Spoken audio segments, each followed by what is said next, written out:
Okay, good evening. இன்றைக்கி 2022 23ஆம் கேள்வி வந்து எலக்ட்ரிசிட்டி கேள்வி வந்து பார்ப்போம். 6 ஓம் தடையும் 3 ஓம் தடையும் சமாந்தரம், 6 வோல்டேஜ் பேட்டரி, ஸ்டார்டிங்கில் ஆளிக்க திறந்திச்சக்க லட்சியம் மணியில் 1.5 ஆம்பியர் காட்டுதான். மூடப்பட்டிருக்க வாசிப்பு கட்டிருக்கு. ஸ்டார்டிங்கில் திறந்திருக்கு. அப்போ இதால் மின்னோட்டம் வாரது இதால் போகும், பட் இதால் போகாது. இந்த பாயிண்டால் போகாது. ஸோ 1.5 ஆம்பியர் வந்துருக்கு.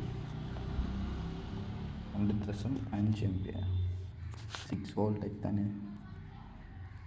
டெல்டா வி சமன் IR I 1.5 போகும்.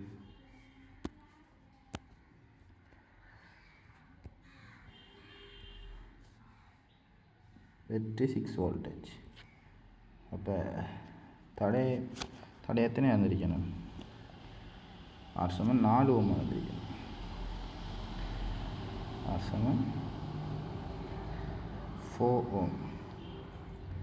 அப்போ இதில் 3 ஓம் தடை தானே தந்திருக்குது. இப்போ பேலன்ஸ் ஒரு ஓம் எங்கே இருந்துக்கணும்? பேட்டரி லட்சியம் தரலையே தானே, அகத்தடை பூச்சியம் தரல தானே. ஸோ அந்த ஒரு ஓம் வெற்றிக்குள்ளாலே அகத்தடை வந்திருக்கும். இப்போ ஆளி கே கனெக்ட் பண்ணிட்டாங்க. கனெக்ட் பண்ணால் மின்னோட்டம் ஓடும். 6 ஓமுக்குள்ளால மின்னோட்டம் ஓடும். இப்போ 6 விலையில் தடை பாருங்கள். விலையில் தடை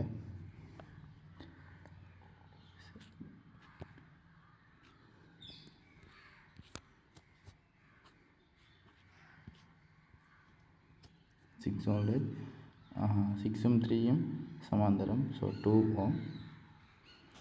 விலையுள்ள 2.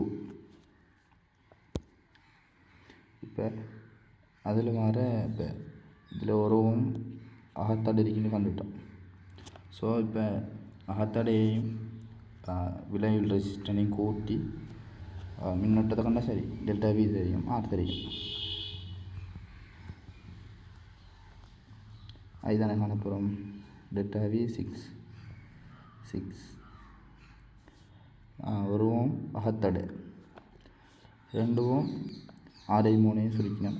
சமாந்தர மையத்தை சுருக்கணும். 2 ஓம்ஸ் வந்துச்சு.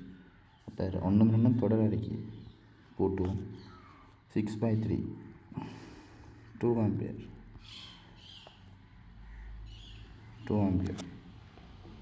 Answer 2 ampere.